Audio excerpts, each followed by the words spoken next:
The computerized models capable of analyzing what they call captured data, such as values, lifestyles, product preferences, and personal opinions, behavioral scientists sitting in curriculum development laboratories supported with federal dollars and foundation grants are actually generating market campaigns packaged as curriculum. So that's what the difference is. These are modified to appeal to individuals or groups fitting a predetermined profile. And that, my friends, is in large part what your children are getting in the classroom. Call it prefab indoctrination.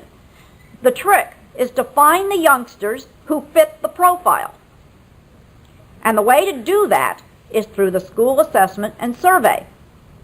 Now, I'm frequently asked about those teachers who are sincere and hardworking. Do they know they're indoctrinating kids?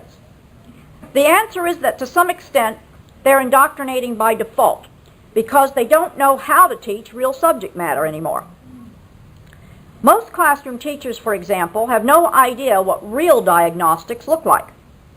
Instead of looking for signs of domestic and psychological distress, teachers and counselors should be looking for trouble in spatial orientation, visual identification, visual and auditory memory, perceptual speed, depth perception, synchronizing thought and expression, and hand-eye coordination. Prospective teachers should be specializing in one of these areas along with some academic subject. They should be hired for these dual specialties, and children should be directed to their classes on the basis of those kinds of learning diagnostics, not on the basis of psychosocial or economic factors. You want non-discriminatory tracking? Well, here it is. By the same token, if drill and practice are essential to success in football and basketball, how much more necessary are they to math and spelling? Yet we're not supposed to use rote drills anymore. Children do not become proficient by osmosis. So, what keeps real educating from taking place? The answer is what I call an illiteracy cartel, ostensibly aimed at furthering mental health. This cartel is made up of entities who stand to benefit financially and or politically from ignorance, from the frustration, the crime, the joblessness, and the social chaos that miseducation produces. The social work and remedial textbook publishing industries are two such beneficiaries. Why should they want to clean up this mess? They have a vested interest in the status quo. Testing is usually renamed assessment to hedge bets against lawsuits. But regardless of the label, test, assessment, or survey, they drive the curriculum, altering the pupil's belief system, often doing so below the conscious level of the child's awareness. Monitoring, intervention, therapeutic counseling, and child advocacy finish the job by deftly pushing parents out of the way. Moreover, under the guise of non-judgmentalism, tolerance, flexibility, diversity, and separation of church and state, the state itself is beginning to dictate beliefs and then to test, that is, judge children on how well they demonstrate acceptance of those new beliefs. What beliefs? Well, here's a 7-point list that was faxed to me from an educator in North Carolina. She got it during her in-service training and turns out to be representative of the new value system being transmitted in today's schools. Here's what she was told that she and her fellow teachers were supposed to be instilling in children. There is no right or wrong, only conditioned responses. The collective good is more important than the individual. Consensus is more important than principle. Flexibility is more important than accomplishment. Nothing is permanent except change. All ethics are situational. There are no moral absolutes. And finally, there are no perpetrators, only victims. Under the new ideal of the mentally healthy person, society is being led subtly and overtly to accept positions that are at variance with the U.S. Constitution and Judeo-Christian moral and ethical codes, and it's getting worse. Healthy people must have healthy opinions, said psychiatrists and psychologists like Drs. Brock Chisholm, James Rawlings Rees, Ewan Cameron, Albert Siegel, and Chester Pierce way back in the 1940s. Dr. Chisholm, for example, maintained that the traditional approach to child rearing was, quote, creating 1,000 neurotics for every one that psychiatrists can hope to help with psychotherapy, unquote. The chief culprit, they all argued, were concepts about right and wrong, and they urged that these specifically should be reinterpreted and eventually eradicated, ostensibly to avoid future international conflicts. Remember, this was right at the end of World War II. So today it's the school that's creating 1,000 neurotics and psychotics, if you look at Littleton, for every one that parents can hope to safeguard through some combination of home or private schooling and loving, consistent discipline. If assessments reveal that a youngster has a state-approved belief system, as opposed to some traditional belief held by his or her parents, and let's face it, they can figure out what that is from the assessments, then that child is deemed a candidate for more substantive work at the college level. Parents' attitudes, of course, are assessed from this value and lifestyle data that's unwittingly provided by the child. Data include information about magazine subscriptions, favorite movies, vacation spots, incomes, including from stocks and bonds now, hours spent in the home, number of hours, profession, age, hobbies, family structure, and other factors.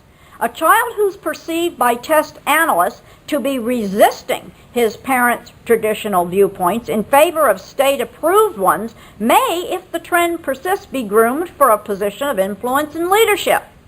If not, it's back to the modern-day equivalent of dog patch for him.